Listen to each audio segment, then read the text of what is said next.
Welcome back to ஒடுகை முன்னித்தொரு channel. இவன் உங்கள் எல்பி. இன்னைக்கு நம் தமிழ் பாரம்பரிய சோழர்களை தேடி இன்னைக்கு நம்ம தஞ்சை பயணம் அமைய போகுது. பிற்காலத்தில் பார்த்தீங்கன்னா மூவேந்தர்கள், சேர சோழ பாண்டியன் மூவேந்தர்கள் வந்து தமிழ்நாட்டை ஆண்டார்கள், எல்லாருமே தெரியும். பட் இது குறிப்பாக சோழர்கள் வந்து இன்னும் ஒரு பேசும் பொருளாகவே இருந்து கொண்டு வரார்கள். ஏன்னா கிபி பொது ஆண்டு 9ஆம் நூற்றாண்டுக்கு வரை வந்து சோழர்களை பற்றி எந்தவித அறிவிப்புமே கிடையாது, எந்தவித கல்வெட்டுகளுமே கிடையாது. ஆனால் அதற்கு அப்புறம் வந்த பிற்கால சோழர்கள், அந்த சோழர்கள் தான் இன்றைக்கு தலைமுறையாக நாம் பேசப்பட்டு வரக்கூடிய தஞ்சை பெரிய கோவில் உட்பட பல அதிசயங்கள் நிகழ்த்திய ஒரே ஒரு அரசர்னு பார்த்தீங்கன்னா சோழ அரசர், பிற்கால சோழர்கள். இந்த சோழர்கள் பார்த்தீங்கன்னா காவிரி பகுதியில் இருந்த பல்லவ மன்னர்களுக்கு அடிமையாக அவன் கீழ் ஆட்சியை நடத்தி வந்தார்கள். அந்த பல்லவ மன்னன் யாருன்னு பார்த்தீங்கன்னா விஜயாலயன். அவனை வந்து பொது ஆண்டு 850 871 வந்து முதலாக வந்து அவனை வந்து கலிங்கத்து பகுதியை வந்து வெல்றாங்க சோழர்கள். அதை வென்று தஞ்சாவூரை வந்து கட்டமைக்கிறார்கள் சோழர்கள்.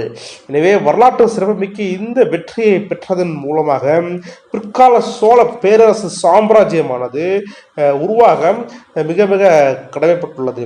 இந்த காலத்தில் தான் கரிகாலன் மரபில் வந்த கிள்ளி, கோச்சங்கையன், கரிகாலன் என்ற பெயர்களை கொண்டு இன்னைக்கு நம்ம பெயர்களை வந்து கல்வெட்டுகளை வந்து தேடி தேடி ஆராய்ச்சி பண்ணுகின்றோம்.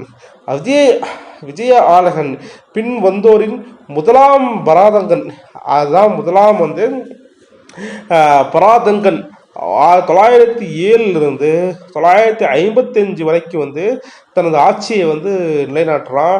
அதுக்கப்புறம் வந்து 3ஆம் குலோத்துங்கன் வரை சோழ சாம்ராஜ்யமானது பறந்து விரிந்து இருக்கின்றது. அதன் வழியாக வந்த நபர்கள்தான் ராஜராஜன். அவனை தொடர்ந்து வந்தவன் அவனோட மகன் தான் ராஜேந்திரன். இவங்க 2 பேரும் தான் சோழ சாம்ராஜ்யத்தை 1000 ஆண்டுகள் கழிச்சும் பேசுவதற்கு வந்து ஒரு குறிக்கோளாக இருக்கின்றது. இன்னைக்கு வந்து பிற்கால சோழர்களை பற்றி அறிய வேண்டும் என்றால் 10,000 செப்பேடுகள் வந்து சோழர்கள் விட்டு சென்றுள்ளார்கள். அது மட்டும் கிடையாது, அவர்களோட பெருமைகள், வறுமைகள், நிகழ்ச்சி, கொடைதானம், ஆராய்ச்சி, பண்பாடு, கலாச்சாரம் எல்லாத்தையுமே வந்து மூடி மொழியாமல் அங்கெங்கே ஒரு 10,000க்கு மேற்பட்ட கல்வெட்டுகளை வந்து செதுக்கி வைத்து சென்றுள்ளார்கள். அந்த காலத்திலே, சோழர்கள் காலத்திலே ஜாதிய பாகுபாடு இருந்ததாக அந்த கல்வெட்டு ஆனது சொல்கின்றது. அது மட்டும் கிடையாது, அந்த சோழர்கள் காலத்தில் வந்து சைவ மதம் இருந்திருக்கு, வைணவ மதம் இருந்திருக்கு. அதாவது சிவனையும் கும்பிட்டுருக்கிறாங்க, பெருமாளையும் கும்பிட்டுருக்கிறாங்க. சிவனை கும்பிட்டதின் காரணமாகத்தான் தஞ்சை பெரிய கோவில் வந்து சிவபெருமானோட லிங்கத்தை வைத்து பூஜை செய்யக்கூடிய மிக உன்னதமான ஒரு பாக்கியமானது கிடைக்கப்பட்டுள்ளது. சோழ அரசர்களின் மிகவும் மிகவும் போற்றப்பட்டவர் யாருன்னு பார்த்தீங்கன்னா முதலாம் ராஜ சோழன் தான். அவன் தான் முதலில் கடல் கடந்து படையெடுத்து தன்னுடைய படைபலத்தை வந்து பெருக்கி கொண்டான். இலங்கையை போய் வென்றான். அதுக்கப்புறம் மாலத்தீவு, கச்சத்தீவு, அதுக்கப்புறம் வந்து மேற்கு வங்காளம் வரைக்கும் சென்று தன் மிகப்பெரிய படையை வந்து கடற்படையை வந்து கட்டுக்கோப்பாக வைத்திருந்தான் என்பதில் மிகை ஆகாது என்று சொன்னால் நம்மால் நம்ப முடியவில்லை. ராஜராஜன் தன் மகன் முதலாம் ராஜேந்திரனை வாரிசாக அறிவித்ததன் மூலமாக இருவருமே 2 வருடங்கள் வந்து சராசரியாக கூட்டாட்சியை வந்து பண்றாங்க. முதலாம் ராஜேந்திரன் தன் தந்தையின் படையெடுப்பிலே அப்பப்போ வந்து படை தளபதியாக தலைமை தாங்கி சோழ படையை வந்து வடக்கு நோக்கி வந்து நகர்த்திய பெருமை வந்து ராஜேந்திரனுக்கு சேரும். அந்த ராஜேந்திரன் என்ன பண்ணார் பார்த்தீங்கன்னா, வடக்கு நோக்கி படைகளையும் வெற்றியை கண்டதன் காரணமாக தஞ்சாவூர் பக்கத்தில் வந்து தஞ்சாவூர் மாதிரியே ஒரு ஒரு கோவிலானது எழுப்பப்பட்டு வந்து உள்ளது.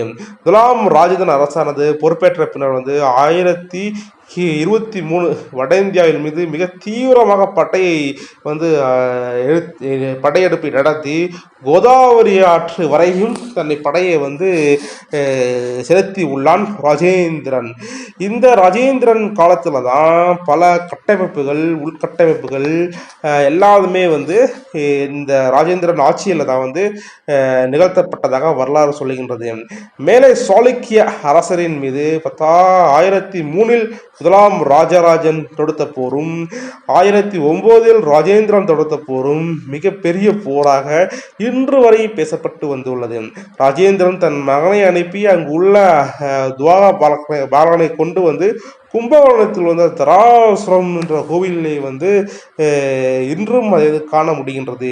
இதன் காரணமாகத்தான் ராஜேந்திரனுக்கு வந்து கடராம் கொண்டான் பாண்டிய சோழன் என்ற பட்டங்களும் வந்து கிடைக்கப்பட்டுள்ளது. இந்த சோழ வரலாறு பிடிச்சிருந்தால் லைக் பண்ணவும். பாய், see you,